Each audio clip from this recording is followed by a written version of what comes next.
Querido, você que está aí sentadinho, tranquilinho, abra a tua Bíblia no livro de Neemias.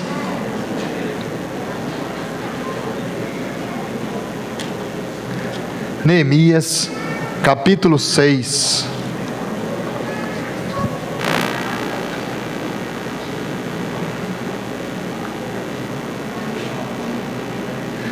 Neemias, capítulo 6. Neemias fica depois de Esdras, viu, meu irmão? Se você está com dificuldade de achar. E antes de Esther. Neemias, capítulo 6.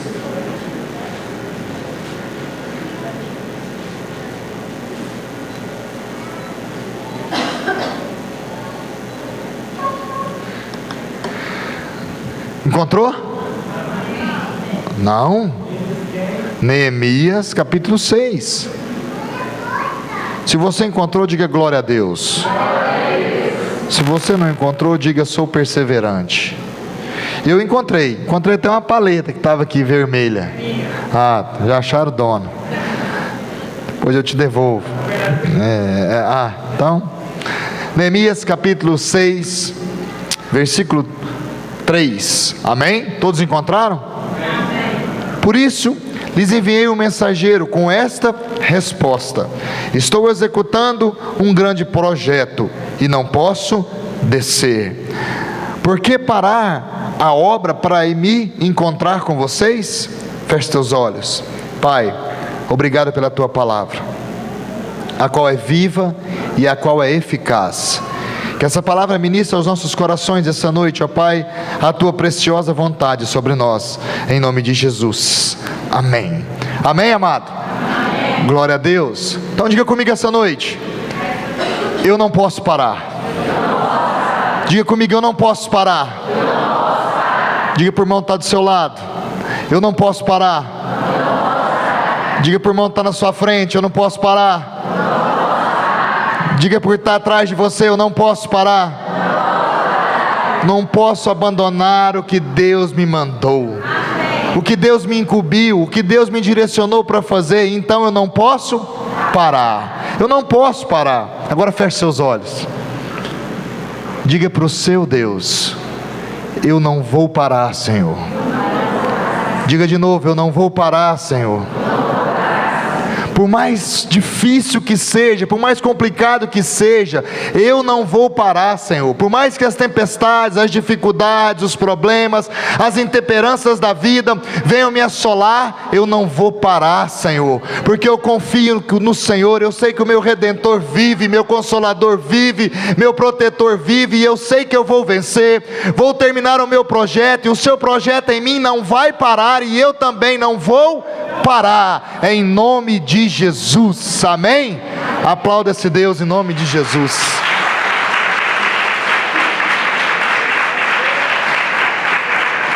Então você já entendeu que você não pode? Você não pode? Não pode parar.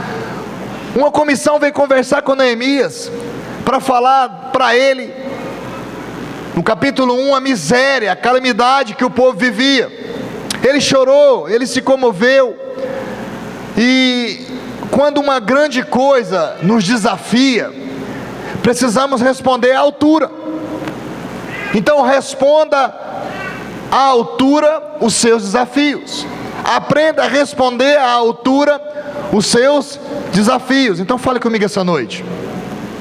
Preste bem atenção. Responda à altura os seus desafios. Agora fala comigo também. Eu responderei à altura os meus desafios. Sabe por quê? Porque somos vencedores. Os desafios para nós são caminhos de milagres, são oportunidades da manifestação da glória de Deus em mim e em você. Sempre quando Deus vai fazer alguma coisa importante, Ele levanta um homem na história. Sempre quando Deus vai fazer algo que marca a história, Ele levanta alguém para marcar a história. Mais uma vez, diga comigo: eu nasci para triunfar. Você nasceu para triunfar. Você nasceu como vencedor. Por exemplo, Jesus vai nascer, e nasceu. mas alguém pagava um preço para Jesus nascer. Sabia disso?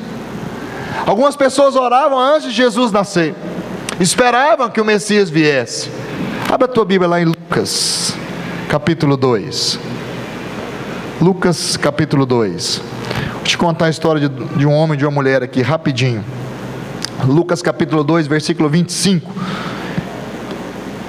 Havia em Jerusalém um homem chamado Simeão, que era justo e piedoso, e que esperava a consolação de Israel, e o Espírito Santo estava sobre ele. Foi-lhe revelado pelo Espírito Santo que ele não morreria antes de ver o Cristo do Senhor. Movido pelo Espírito, ele foi ao templo. Quando os pais trouxeram o menino Jesus para fazer o que requeria o costume da lei, Simeão tomou-o nos braços e louvou a Deus, dizendo: ó soberano, como prometestes, agora pode despedir em paz o teu servo, pois meus olhos já viram a tua salvação, que preparaste à vista de todos os povos, luz para a revelação aos gentios e para a glória de Israel, teu povo.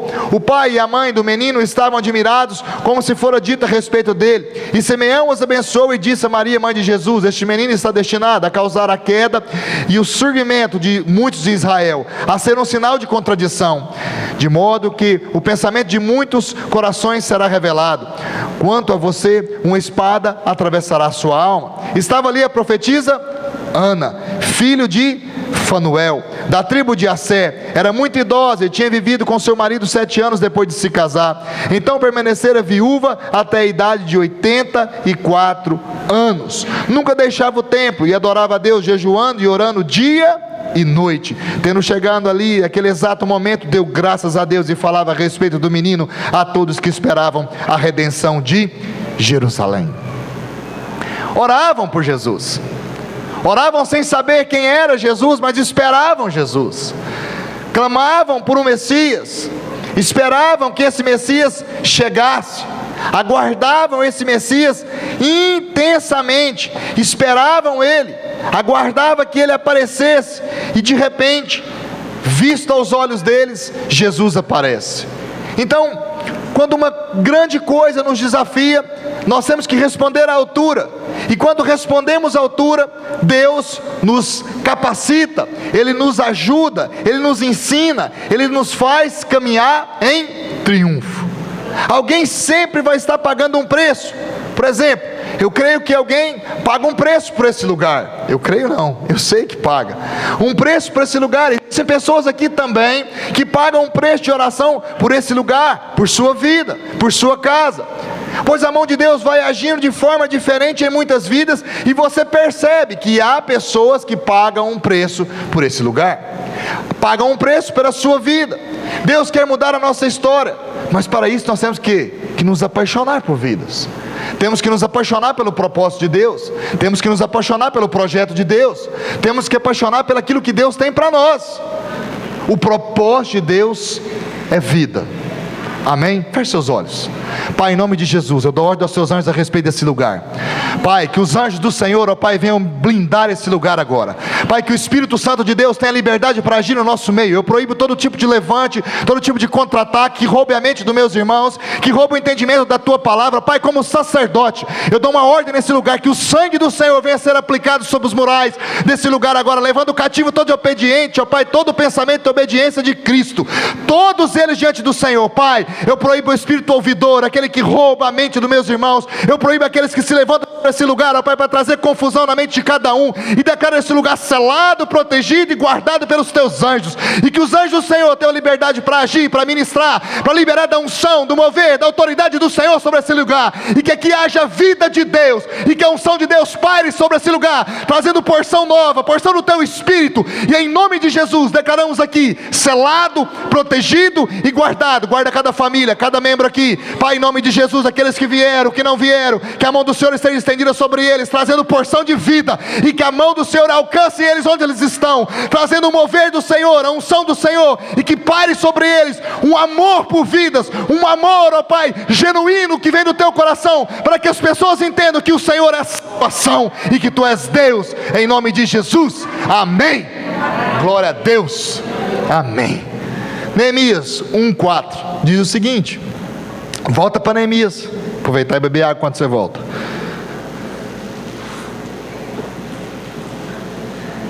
Neemias 1:4 fala o seguinte: quando ouvi essas coisas, sentei-me e chorei. Passei dias lamentando, jejuando e orando ao Deus dos céus. Neemias era um homem de muito valor. Neemias era um homem diferenciado. Era um homem inteligente. Era um homem que era estimado pelo rei. O rei confiava nele. A Bíblia fala que Neemias era copeiro do rei. Você sabe o que é copeiro? Era um servo. Era alguém que servia à mesa do rei. Ele era tipo de um chefe de gabinete. Ele, na verdade, ele era um chefe de gabinete. Ele tomava conta de uma área específica do rei. Ele era o provador oficial do rei. Ele era responsável pela comida e pela bebida real. Tudo que chegava no rei tinha que passar por ele. Antes que o rei comesse, ele deveria provar a comida. Antes que o rei bebesse, ele deveria provar aquilo que ia ser servido para o rei. Você deve ter visto muito isso em alguns filmes. Alguém que sempre comia antes do rei para saber se o rei poderia comer. Por quê?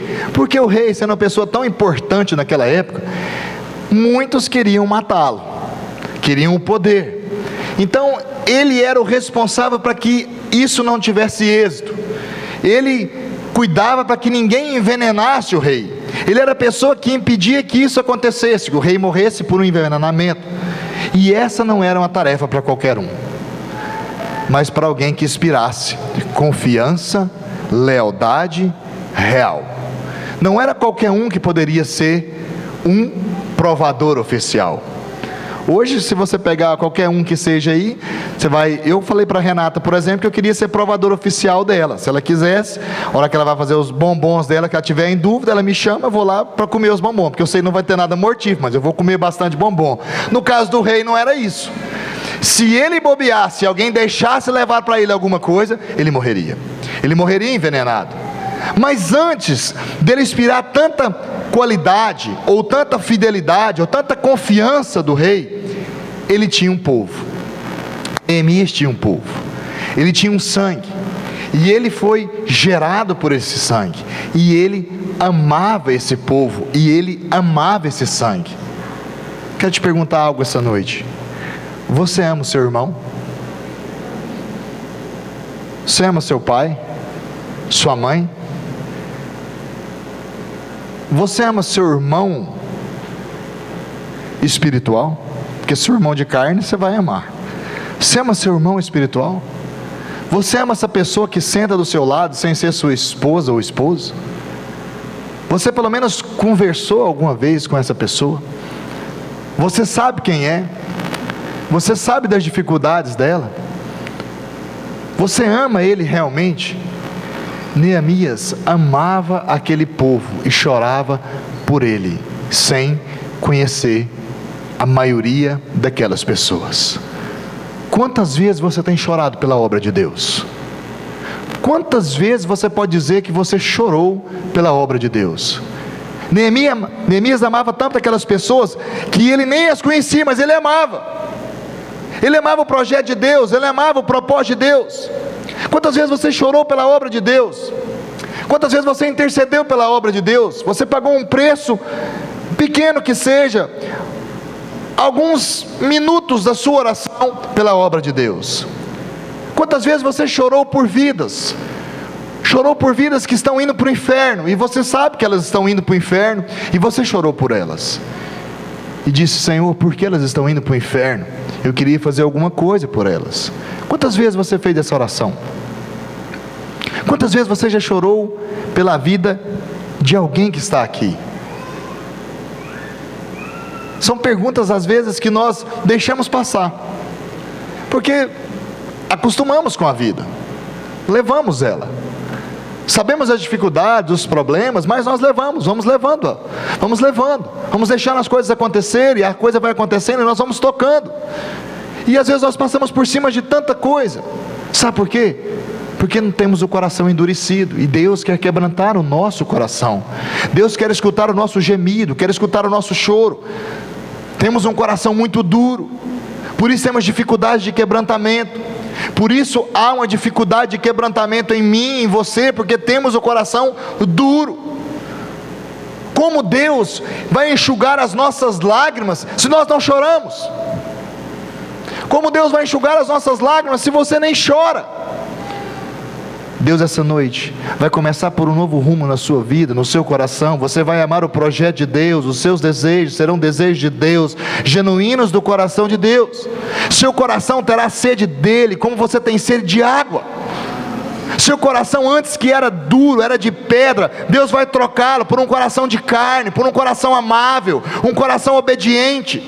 Seus projetos não saem do papel, porque você não rega eles com lágrimas.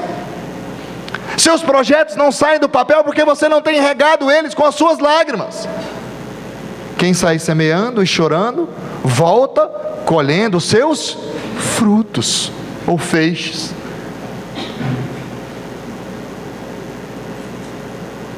Fala para o seu coração assim: eu quero chorar na tua presença, Deus. É isso que você tem que fazer, chorar na presença de Deus.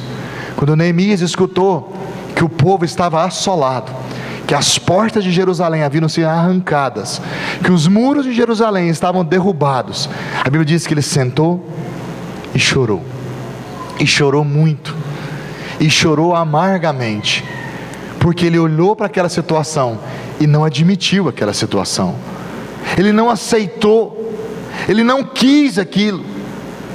Ele sabia que ele estava sendo cuidado pela mão de Deus, mas ele queria algo a mais. Deus então levantou Neemias, por quê? Para um projeto audacioso e difícil, mas Deus levantou aquele homem. Levantou aquele homem porque Deus tinha algo verdadeiro para fazer na vida dele e através da vida dele. E por isso o diabo também levantou pessoas para desacreditar Neemias. Quando Deus levanta pessoas na sua vida, ou levanta você na vida de pessoas, Deus vai te blindar, vai te guardar, mas Satanás também vai começar a levantar pessoas para trazer descrédito na sua vida.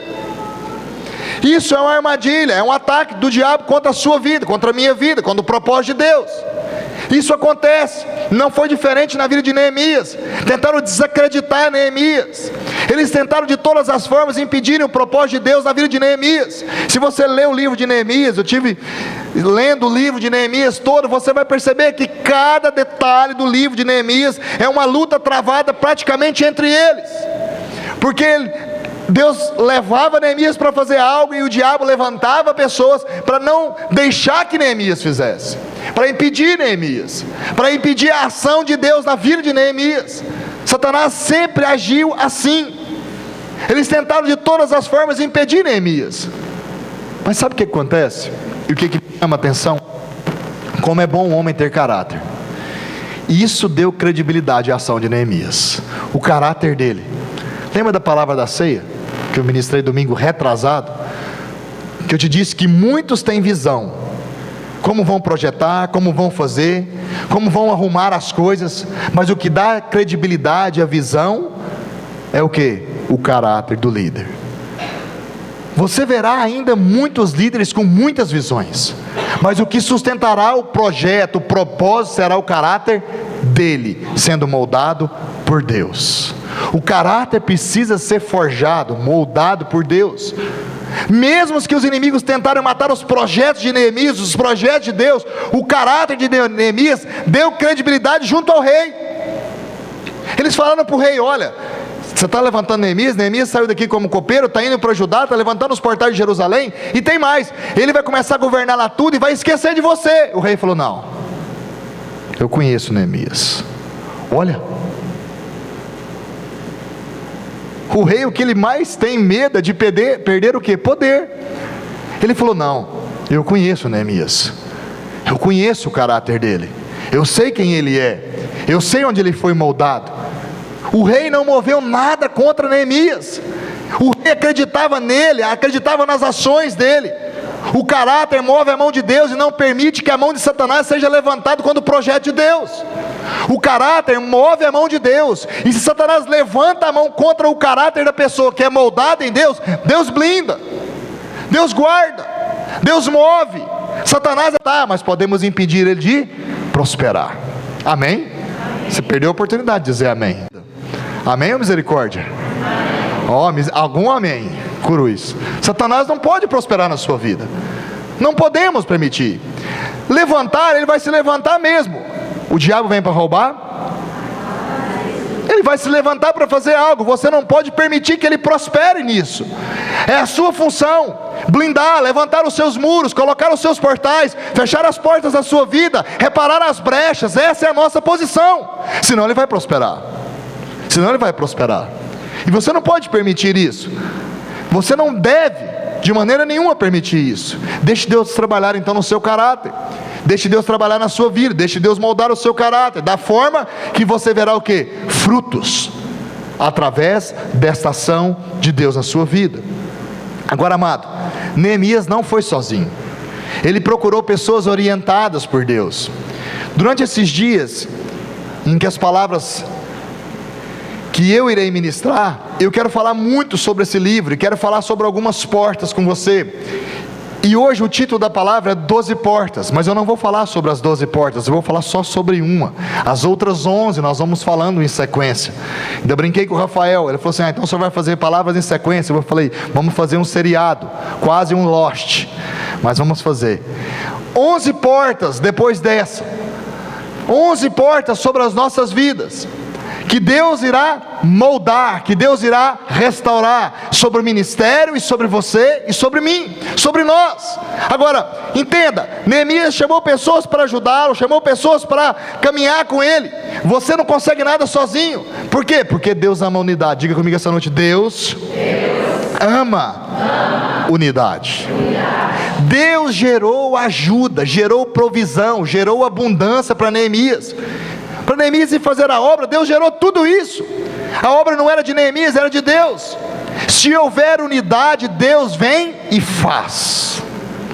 O Espírito apela pela unidade. Mas se houver contenda, ou desunidade, ou intriga, isso impede a ação maior do Espírito Santo. Salmo 133, de 1 a 3. Como é bom e agradável viver unidos os irmãos. É como óleo precioso derramado sobre a cabeça, que desce pela barba, a barba de Arão, até a gola das suas vestes. É como o orvalho do Hermon, quando desce sobre os montes de Sião. Ali o Senhor ordena a sua bênção, dá vida para sempre. 133, 1 a 3. Deus vai derramar as suas provisões, as suas bênçãos, quando a unidade se estabelecer. Sem unidade, é tudo mirrado, é tudo pingado. Deus vai liberar da abundância das bênçãos dele sobre nós, quando realmente formos corpo. Quando realmente sentimos falta do dedo, do olho, da unha, do pé, do ouvido, da boca, do nariz, porque se algo do corpo se perde, o corpo todo sente falta. Isso é unidade. Amarmos uns aos outros debaixo da unidade. Somos um corpo, e não há como vivermos diferente disso. Ame seu irmão, ore por ele, ore pela família dele, ore pela sua igreja, pela sua liderança, ore pelos seus pastores, pelos apóstolos. Ore, viva a unidade, busque a unidade, ame a unidade, até que a bênção chegue. Para a bênção chegar na sua vida, para o Deus que gera unidade abençoar na sua vida, você tem que entrar pela necessidade real da unidade. Tem que viver em unidade, se importar uns com os outros. Engraçado que eu falei para o Léo dar a palavra da oferta, a hora que eu cheguei aqui na igreja, porque quem ia pregar hoje é o Leandro, e a Rafaela deu a luz, para quem não sabe, né? E nasceu o Gustavo Henrique, e eles já estão em casa. E aí eu falei para o Léo, e ele falou sobre unidade, e nós nem tínhamos conversado sobre isso, e nem ele sabia qual era a minha palavra. A questão é, unidade é a vontade de Deus para a igreja. A igreja, ela vai subir unida. Você acha que vai subir você, outro, e quem é da igreja vai ficar? Não, a igreja ela sobe unida. Somos corpo, somos um só. E às vezes você não sabe nem qual é o nome do seu irmão. Nada quanto você tem dificuldade de nome, porque eu tenho. Mas você tem que saber pelo menos quem ele é. Saber pelo menos quem ele é. Saber o que ele precisa. saber o que você pode ajudar na vida dele. Mas eu não posso ajudar com nada, pastor. Então ore por ele, ore pela vida dele, ore pela vida da igreja, ore pelos projetos da igreja, faça parte dos projetos da igreja, ame os projetos da igreja. Pare de viver a sua vida unicamente e viva a vida de Deus. Nesses últimos dias Deus vai começar a mover em nós um amor diferente. Sabe por quê? Porque no Apocalipse fala que nos últimos dias o amor se esfriará. Mas nós que temos o Senhor não podemos permitir isso. Não permita isso na sua vida. Não deixe que o amor se esfrie na sua vida. Agora, como você vai poder falar que ama a Deus se você não ama o seu irmão que vê? Tiago fala isso. Como é que você vai fazer isso? Você não ama nem o irmão que você vê, como é que você vai falar que ama a Deus que você não vê? Como? Você não sabe nem o que está acontecendo. Você não é obrigado a saber de tudo, amado. Mas você tem como responsabilidade orar por tudo. Entendeu o que eu estou querendo dizer para você? Orar por tudo. Como é que eu vou orar por tudo, pastor? Ore à vontade de Deus. Senhor, que a vontade do Senhor seja estabelecida sobre a minha igreja, sobre o teu povo, que se chama pelo teu nome. Que a vontade de Deus seja estabelecida sobre a vida deles. E se você souber quem é, ore especificamente, dê os nomes. Ore pela sua liderança, ore pelos seus pastores, ore pela sua célula, pela sua rede. Ore, busque, clame a esse Deus, peça a Ele, chore por Ele, chame a presença dEle. Agora, unidade não é viver em panelinha e nem em grupinho, né? Aí não dá. Unidade é vivermos juntos em amor, e não, porque eu tenho um grupo daqui, porque eu tenho um grupo dali, porque eu sou de tal grupo, não, isso não é unidade, isso é desunidade, não é guerra. Vivemos em guerra contra o diabo, contra nós não, somos corpo. Deus tem promessas para nós, e nós não vamos ser derrotados. Você crê nisso? Porque parece que você não crê, parece que você não crê. Porque a sua vida condiz quem é realmente vencedor. Esquece o lado financeiro, não estou falando de financeiro, não estou falando de outros sentidos, estou falando a respeito de vida espiritual. Você tem intimidade com Deus o bastante para dizer que você conhece o Senhor Jesus? Você tem intimidade com Deus o bastante para falar que você realmente conhece Ele, que Ele mudou a sua vida, que Ele mudou a sua história, que Ele tem algo para você? Você realmente pode dizer isso? Eu realmente conheço Jesus. Sabe por que eu estou te falando isso aqui? Como diz o Senhor, eu vou abrir meu coração. É porque o que eu vejo é que você não conhece. Porque a boca fala o que está cheio o coração. E o pior, o Facebook mostra o que está no seu coração. Nem sua boca fala, mas o Facebook mostra.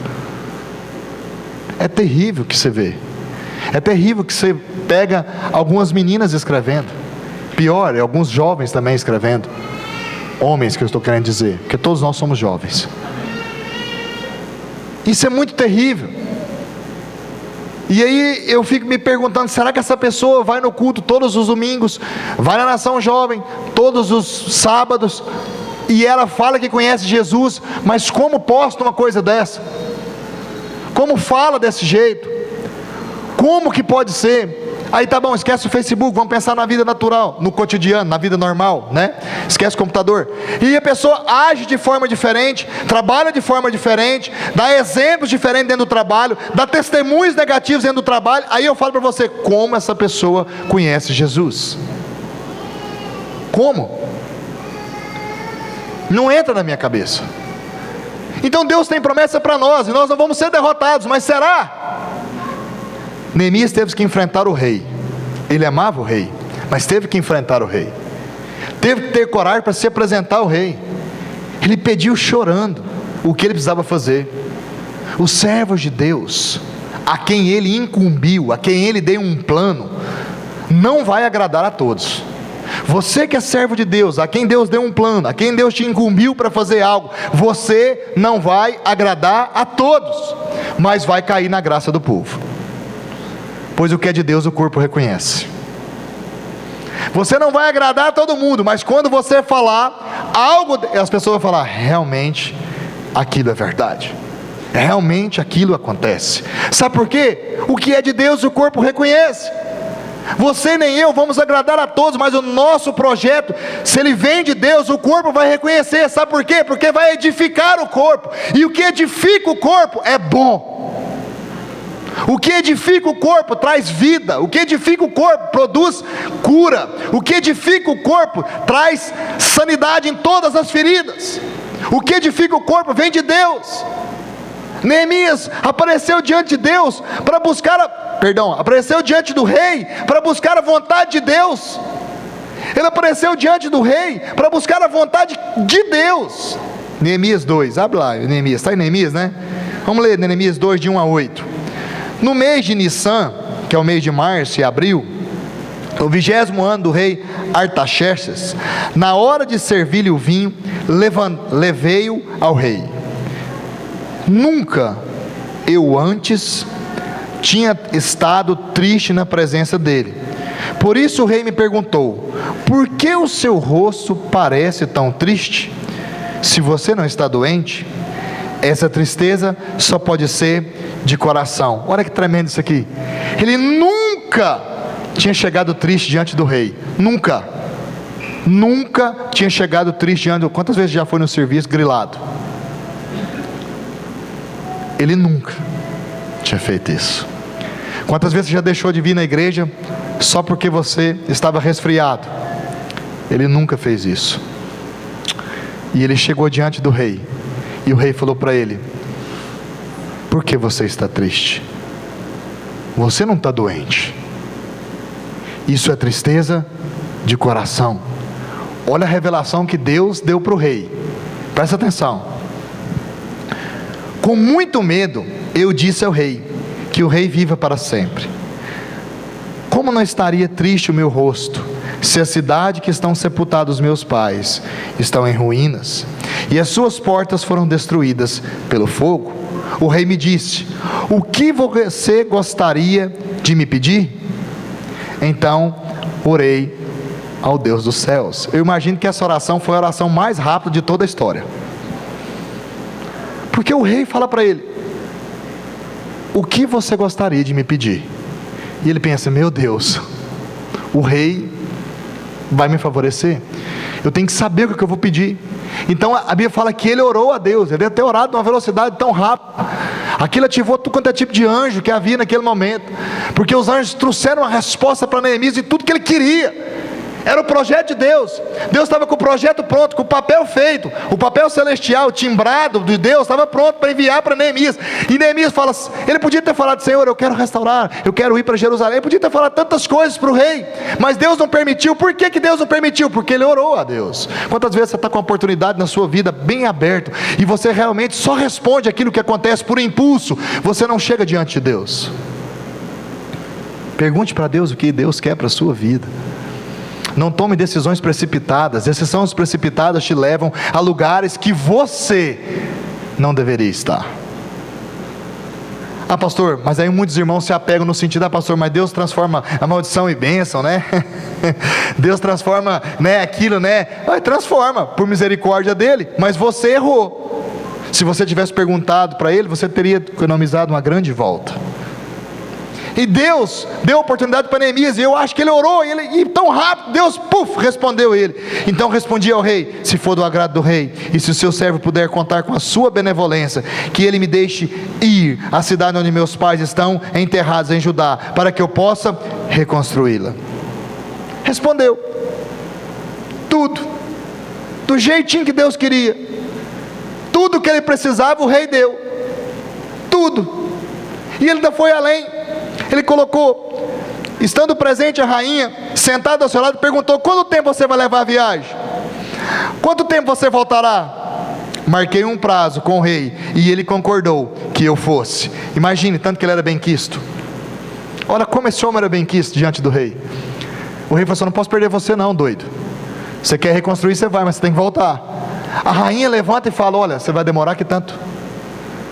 Porque tem um propósito. E isso mostra alguma coisa para nós. Sabe o que é? O projeto de Deus tem começo, mas também tem fim. Há um tempo de você voltar. Você vai, mas você vai voltar para o propósito de Deus. se cumprir totalmente na sua vida, há um jeito de você ir, mas também um jeito de você voltar. Pastor, mas quer dizer que eu vou voltar para... Não sei para onde você vai voltar. Estou querendo dizer a respeito da sua vida. Estou querendo dizer a respeito de portas que você tem que entrar.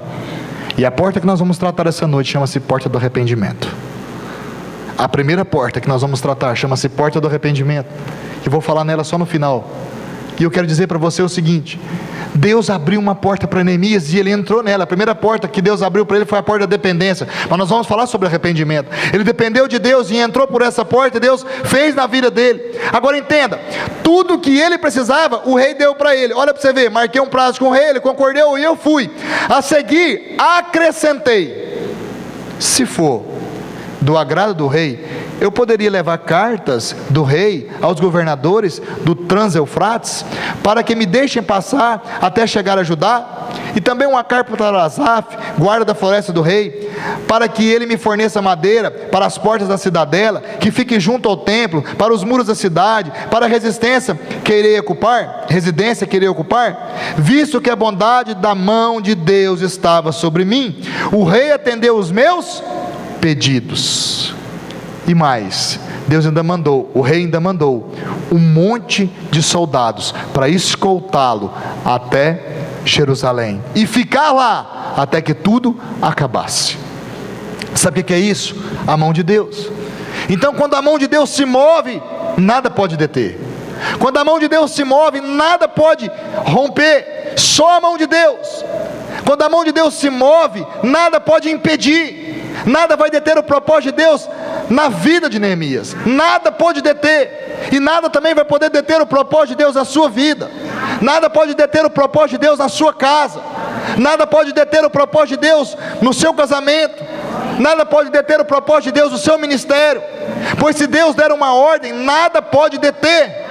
Mas para isso temos que nos mover na vontade de Deus, nos mover a favor de Deus, para que o favor de Deus se mova sobre as nossas vidas, como moveu na vida de Neemias. Então procure a vontade de Deus e nada vai poder te deter, porque agindo Deus, quem impedirá? Se Deus vai agir, quem vai impedir? E esse contexto que lemos aqui, foi um contexto de quando o povo estava voltando do exílio. É bom entendermos a palavra profética, também é bom falarmos da palavra profética, mas o bom de tudo é que Deus sempre nos dá uma oportunidade para o arrependimento. Amém? Deus sempre deu oportunidade de arrependimento para o povo dele, para nós. Quando Daniel passou um tempo na Babilônia, ele orou por esse propósito. Ele orou quando o povo fosse voltar. Ele orou e falou: Senhor, que o teu povo volte para Jerusalém, que o teu povo volte para a tua casa. Daniel intercedeu por esse dia, e Neemias foi o executor desse dia. Neemias começou a agir segundo a vontade de Deus, e isso começou pelo arrependimento. Isso começou pelo arrependimento genuíno, pelo arrependimento verdadeiro. Hoje é tempo de nos arrependermos.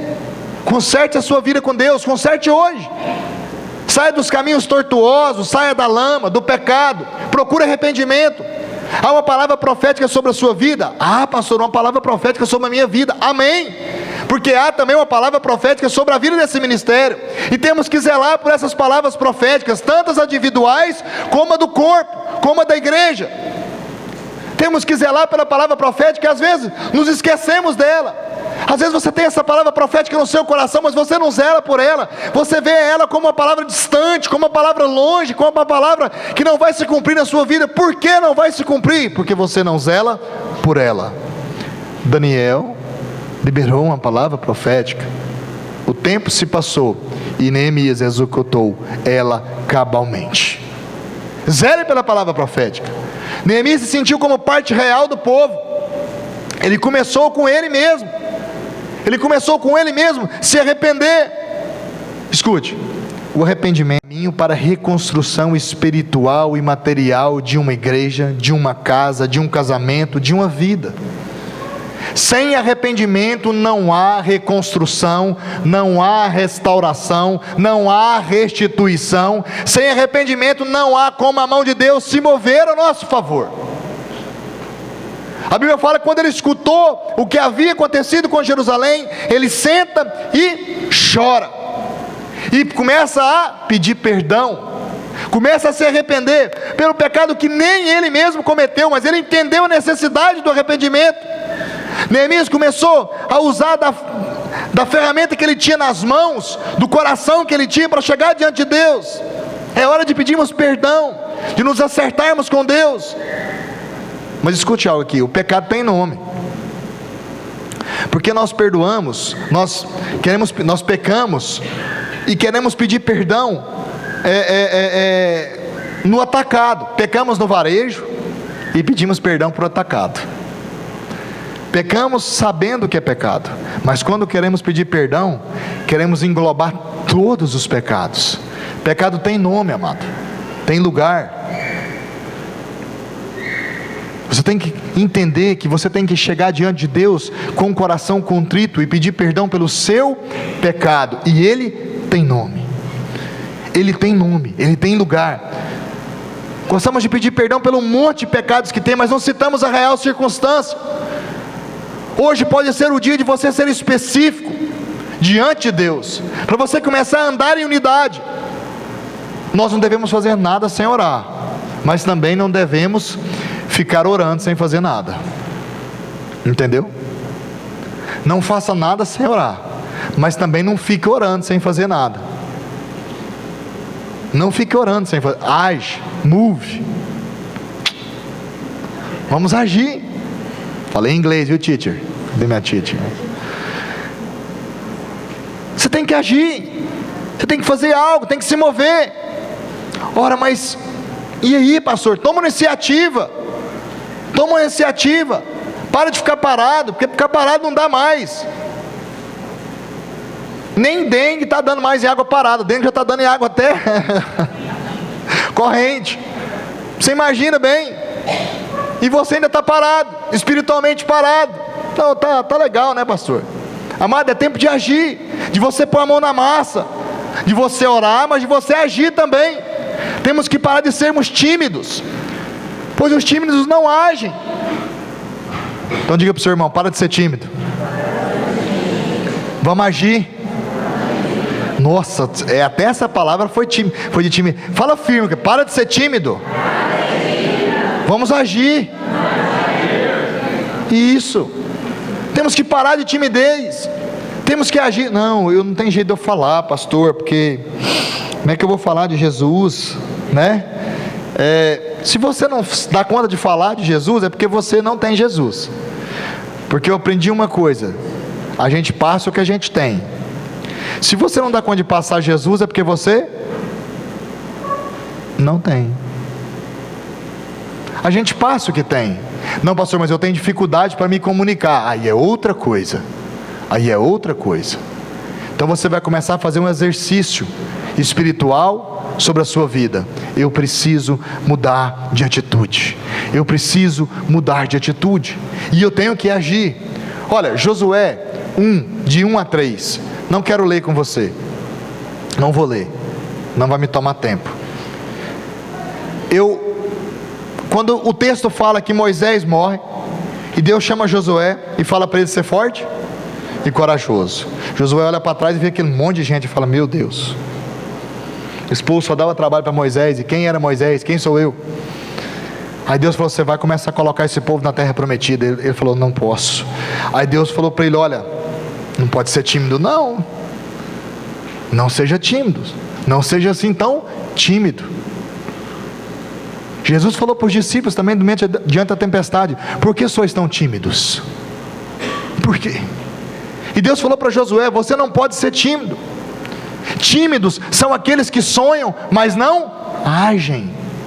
Todos nós temos sonhos. Até o tímido tem sonho, mas ele não age. Tímidos, eles têm sonho, mas não agem. Quando os seus sonhos não se cumprem, eles viram pesadelos. Quando os nossos sonhos não se cumprem, eles viram pesadelos.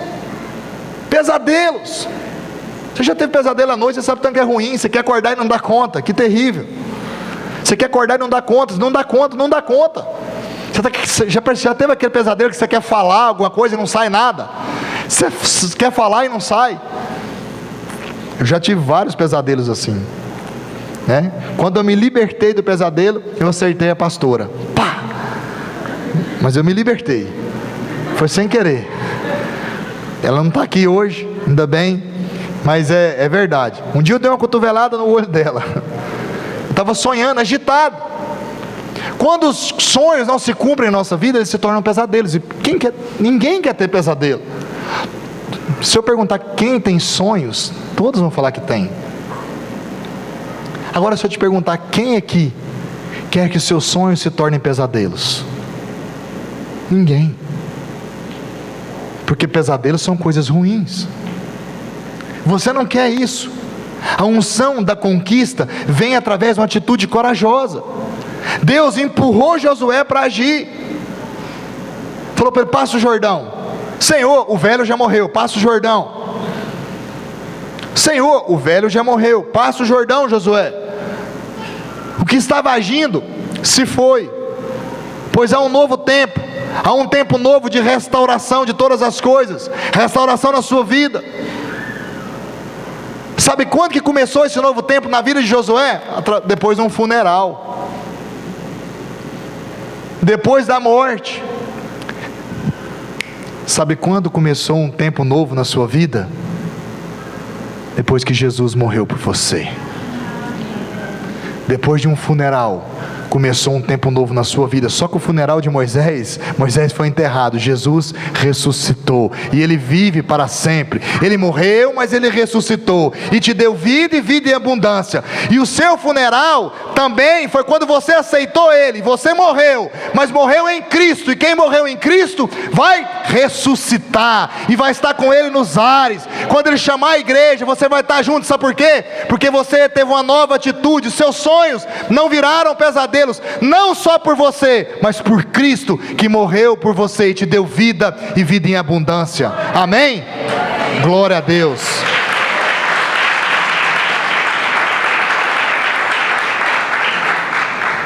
Deus falou para Josué: o funeral já passou, o tempo passou, agora tudo se fez novo, com uma nova atitude, um novo sonho, movido por Deus. Acredite na palavra profética, comece a caminhar, mas comece a caminhar com ela, com a palavra viva. Moisés tinha organizado tudo, ele deu a lei, ele levou o povo até a porta de Canaã, mas quem entrou foi Josué. Por quê? Porque Josué é o homem da última hora. Josué é eu e você. Nós somos as pessoas das últimas horas. Nós somos a última hora. Nós somos o povo da última hora. Nós somos o povo do último estágio. Nós somos aqueles que vamos ver Cristo retornar. Você crê nisso? Eu creio plenamente nisso. Como eu creio? Eu posso estar velhinho, mas eu vou ver. Eu vou ver, né? Porque eu sei que eu não vou morrer, vou ficar para a semente. Amém. Minha esposa não está aqui, ela não falou amém, mas ela fala onde é que ela está, em nome de Jesus. Eu creio que Deus vai mudar a nossa história. Por quê? Porque há um propósito de Deus para nós. Simplesmente acreditar nessa palavra é dizer que Deus está mudando a sua vida. Deus preparou um caminho para Josué, preparou também um caminho para nós. Agora, para isso acontecer, nós temos que entender o propósito de Deus. E o maior propósito de Deus se chama vida. Vida. Você está aqui porque Deus te amou e alguém pagou um preço por você. Ah, pastor, ninguém pagou um preço por mim. Ah, pagou. Pagou sim. Se ninguém aqui pagou, Jesus pagou por você. Pagou sim. Pagou um preço por toda a humanidade. A Bíblia diz lá em Romanos 8, 26, que o mesmo Espírito intercede por nós por gemidos inexprimíveis, porque não sabemos orar como convém. O Espírito intercede por nós. Temos que entender o propósito de Deus, e o propósito de Deus é vida. Eu espero que você entenda isso verdadeiramente. Sabe por quê? Porque Deus está nos preparando para a última hora. Para as mulheres, eu vou falar isso, ela vai entender plenamente. Para os homens, eles vão entender com uma certa dificuldade, porque não tem a mente machista. Mas, por que você não fica grávida de uma pessoa até o final do ano? E ganha uma pessoa para Jesus. Uma só. Uma pessoa. Você já imaginou o alvoroço que você vai aprontar no céu se você ganhar uma pessoa para Jesus? Uma pessoa. Coloque diante de Deus hoje, antes de você sair daqui, para que Deus coloque essa pessoa no seu coração, para que você entenda quem você quer ganhar para Ele. Eu sei que você vai pensar em N pessoas, mas peça para Ele te dar uma pessoa, para você colocar diante dEle no final do ano e falar: Senhor, essa pessoa foi fruto de um coração contrito diante da Tua presença, e eu chorei pela vida dela, e eu sei que ela está aqui porque eu paguei um preço, mas o Senhor me capacitou para isso. Coloque uma pessoa diante de Deus. Pastor, mas quem? Não sei. Deus sabe, você sabe. Coloque essa pessoa diante do Senhor, fale para ela. Até o final do ano, nós estamos em março, ainda tem muito tempo. Pastor, mas eu queria ganhar 10, amém. Eu estou te pedindo uma. Aliás, eu não, quem está te pedindo é o Senhor. Para mim vai dar mais trabalho, mas tudo bem. Uma pessoa, uma pessoa para Jesus. Já pensou se você ganhar uma pessoa para Jesus? Como você pode ganhar essa pessoa para Jesus? Passando o que você tem, amado, Cristo.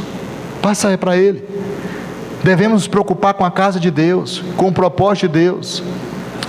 Neemias 4, alguns textos que eu quero ler com você, só esse, não vou ler os outros não. 4:21, diz o seguinte, para que você entenda: dessa maneira prosseguimos o trabalho, com a metade dos homens empurrando espadas desde o raiar da alvorada até o cair da tarde. Naquela ocasião eu também disse ao povo: cada um de vocês e o seu ajudante devem ficar à noite em Jerusalém, para que possam servir de guarda à noite e trabalhar durante o dia.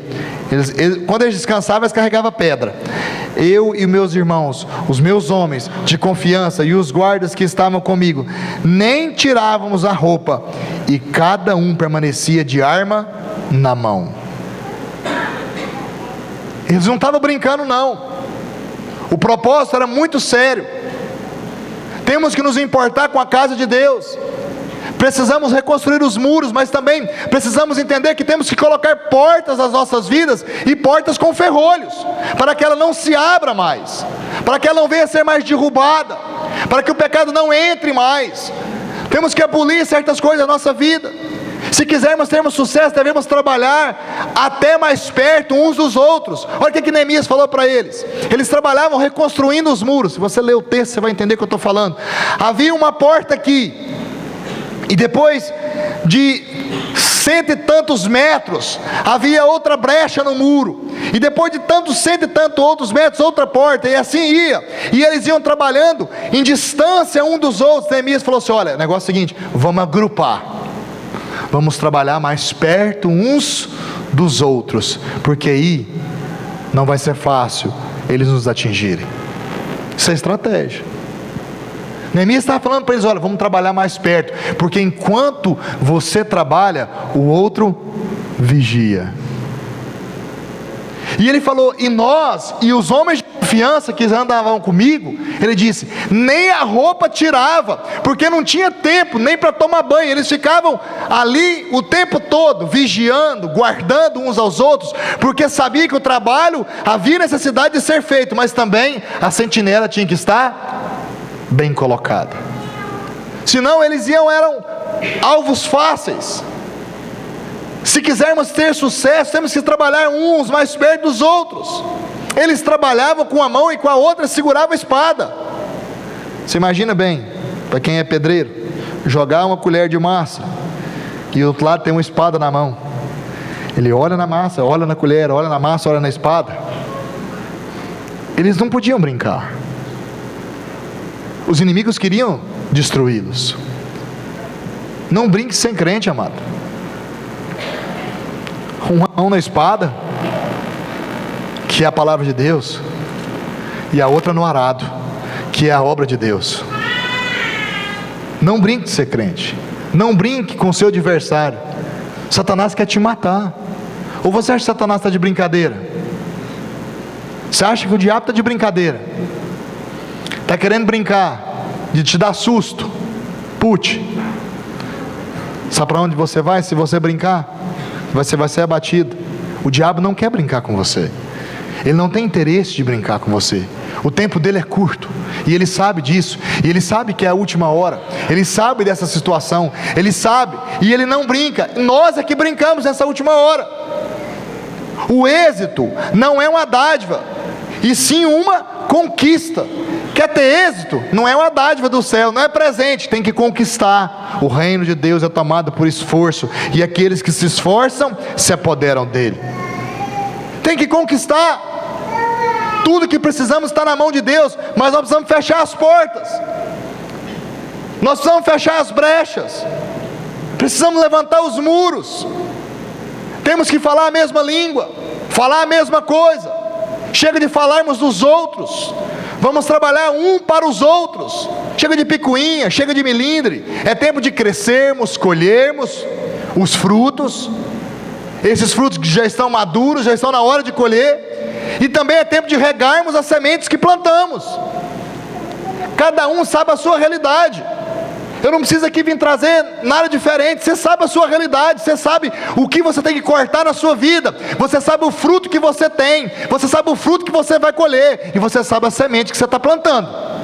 Você sabe. Você sabe. E diante de Deus ninguém é indesculpável, porque os céus proclamam a glória de Deus, e o firmamento anuncia as obras das suas mãos. Tudo que está debaixo da terra, e está na terra, debaixo dos céus, está sob os olhos de Deus. Cada um sabe a sua realidade, cada um sabe como deve agir, cada um sabe a área que deve se arrepender, cada um sabe o problema que tem, cada um sabe a dificuldade que encontra, e cada um sabe como se chegar diante de Deus. Porque é uma porta para chegar diante de Deus, e essa porta é a porta do arrependimento. Deus nos mostra que o nosso momento se parece muito com o dia de Neemias. Leia a história de Neemias, leia o livro de Neemias. Você vai entender que o nosso momento é muito parecido com esse momento. Temos que reconstruir certas coisas. Pensa no moral, pensa na ética, pensa nos problemas que o mundo vive. Será que você não acha que nós temos que reconstruir algo? Esse livro de Neemias, portas foram reerguidas, muros foram levantados, brechas foram tapadas, trazendo para a nossa realidade. Nós sabemos o que nós precisamos fazer. Você sabe, eu sei, nós sabemos, todos nós sabemos o que precisamos fazer. Por isso, essa noite, eu queria que você entendesse sobre a porta do arrependimento. Abre Neemias capítulo 9, e eu já estou encerrando. Versículo 1 e 2 diz o seguinte: no 24º dia do mês, os israelitas se reuniram, jejuaram e vestiram pano de saco, e puseram terra sobre a cabeça. Os que eram de ascendência israelita tinham se separado de todos os estrangeiros, levantaram-se nos seus lugares e confessaram os seus pecados e a maldade dos seus antepassados. O povo tinha ânimo para trabalhar. Sabe por quê? Porque eles renovaram a aliança com Deus. O povo tinha ânimo para fazer algo. Sabe por quê? Porque eles renovaram um pacto com Deus. O povo tinha vontade de fazer algo. Sabe por quê? Porque eles confiavam em Neemias e sabiam que aquele projeto era um projeto de Deus. Quero te dizer algo para você essa noite. Há um projeto de Deus para a sua vida, e o projeto de Deus para a sua vida é ganhar outras vidas. Amém. Depois que você ganhar outras vidas, você vai entender que as coisas mudarão sobre a sua vida. Sabe por quê, amado? Porque quando Neemias entendeu que reconstruir esses muros, reconstruir essas portas, reconstruir e colocar os ferrolhos nela, tampando as brechas, ele teve que passar pela porta do arrependimento. Ele teve que entrar no arrependimento profundo. Primeiro ele, depois levar os seus. Nós temos que entender isso. O povo tinha ânimo para trabalhar. Vamos trabalhar, mas temos que trabalhar com ânimo. Essas portas são portas que o ministério tem que entrar.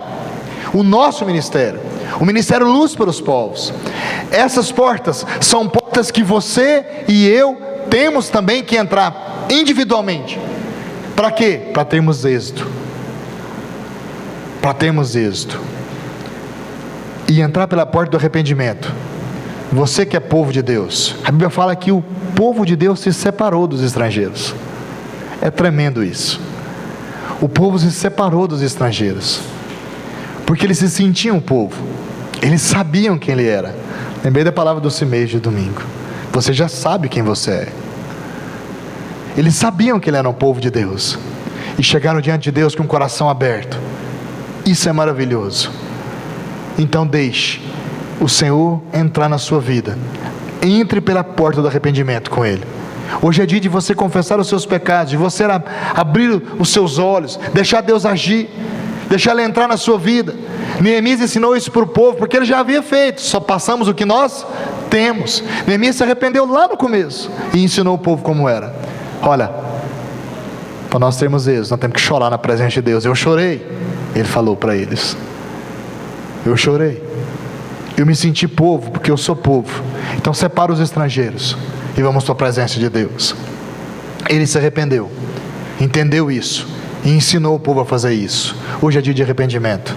O Senhor quer derramar sobre a sua vida um bálsamo novo. A Bíblia fala que o bálsamo que cura, o bálsamo de Gileade, cura as suas feridas, cura as suas enfermidades, sejam elas enormes, sejam elas pequenas. Deixe Deus te curar, deixe Deus limpar, permita que Ele ministre em sua vida. É tempo de choro, é tempo de cura, é tempo de arrependimento. Amém? Queria que você fechasse os seus olhos. Amém. Coloca para mim aquele cântico. Há um bálsamo em Gileade. Enquanto essa música toca, eu queria que você colocasse diante do Senhor a sua vida.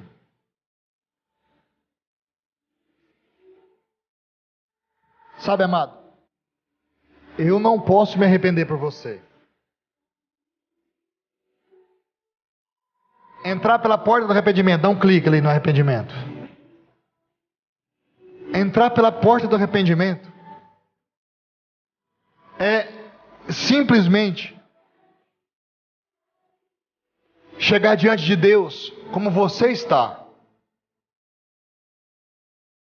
Você não precisa deixar nada para trás. Chega diante de Deus, Ele vai te falar o que você tem que deixar. Às vezes você vai chegar diante de Deus e vai falar para Ele: Senhor, eu tinha que ter deixado isso, aquilo outro, aquilo outro, aquilo outro. Ele vai falar: espera, tem algo mais importante que eu quero te falar. Essa porta, você entra sozinho. Neemias não esperou ninguém entrar com ele para se arrepender. Ele se arrependeu. E depois ele ensinou o que era isso para o povo.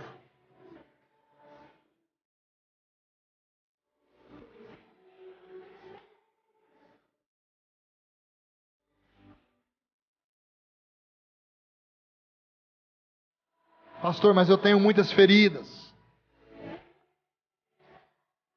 Tenho feridas com líderes. Tenho feridas com meus irmãos. Tenho feridas com os meus pais, com os meus filhos, meu esposo, minha esposa. Há um bálsamo que o Senhor ministra sobre a sua vida. Pastor, eu tenho feridas no meu trabalho. Eu tenho feridas no meu ministério. Há um bálsamo que o Senhor ministra sobre a sua vida. É algo individual, amado. É algo verdadeiro do seu coração para com o coração de Deus. Eu não posso te conduzir a essa oração. Você tem que saber o caminho dessa porta. Porque na sua caminhada cristã você vai entrar por essa porta por muitas vezes. Eu tenho certeza disso. Eu tenho certeza que você vai entrar por essa porta inúmeras vezes na sua caminhada cristã. Mas sabe o que é melhor dessa porta? É que ela nunca se fecha diante de Deus. Porque Ele está pronto para te perdoar. Ele está pronto para passar sobre você um sinal de cura. Ele está pronto para ministrar sobre você o sangue do Cordeiro. Ele está pronto para encher a sua vida de paz, de tranquilidade. Ele está pronto para cuidar de você, para zelar da sua vida. Essa porta é uma porta que nunca vai se fechar na sua vida, porque ela sempre vai estar aberta. Que quando você errar, você vai chegar diante dele em arrependimento e dizer: Pai, eu pequei contra o Senhor, eu errei, eu falhei, eu fiz isso, aquilo outro, eu falei diante do Senhor e quero te pedir perdão. E Deus vai escutar, porque essa porta não se fecha para a sua vida. E essa noite, o que Deus quer de você é que você entre por essa porta. Entre por essa porta. Entre por essa porta. Faça que essa porta seja realmente trabalhada na sua vida. Peça perdão a Ele. Peça perdão pelos seus erros. Peça perdão pelos erros dos seus antepassados. Coisas que você sabe que os seus pais erraram. Fala: Senhor, eu também peço perdão porque meu pai errou assim, assim, assim sobre a minha vida. Peça perdão. Peça perdão. Se você sabe que alguém errou com você, às vezes seu coração está fechado, está duro, porque alguém errou com você, libere perdão sobre ele. Libere perdão sobre a vida dele. Libere uma porção de vida sobre a vida dessa pessoa. Fala: Senhor, eu libero o amor do Senhor, eu libero da vida do Senhor, eu libero do perdão do Senhor, eu perdoo. Hoje é dia de você entrar pela porta do arrependimento, amado. É você e Deus. É você e Ele. Há um coração que Ele precisa tratar, e esse coração é o seu, é o meu, é o nosso, é o coração da igreja. Às vezes o ministério falou com você, às vezes o ministério falhou com você, às vezes os seus líderes falharam com você, às vezes eu como pastor falhei com você. Eu quero te pedir perdão. Eu quero que você entenda isso. Eu quero que você entre pelo arrependimento. Caminhe para você ter êxito, para você ter conquista. Essa porta tem que ser ativada na sua vida. Entre por essa porta. Se arrepende realmente. Coloca a sua vida diante do Senhor. Porque Deus tem preparado uma casa para você. Deixa eu botar a casa do Pai. Quando você se arrepende, você volta para a casa do Pai. Quando você se arrepende, Deus trabalha sobre a sua vida. Quando você se arrepende, Deus trabalha no seu coração. Ele passa um bálsamo que cura as suas feridas. Porque o sangue de Jesus é ministrado sobre a sua vida. O sangue de Jesus é ministrado sobre o seu coração. Eu não sei como está a sua vida, amado. Eu não sei como está o seu coração. Eu não sei como está o seu relacionamento com Deus. Ou com a sua família. Ou com seus pais. Ou com o seu patrão, no seu trabalho. Mas o Espírito Santo de Deus sabe. E se você tem algo para dizer para o Senhor, agora é a hora de você fazer isso. Deixa Ele te curar. Deixa Ele ministrar sobre a sua vida. Deixa Ele ministrar sobre o seu coração. Deixa Ele ministrar sobre o seu espírito.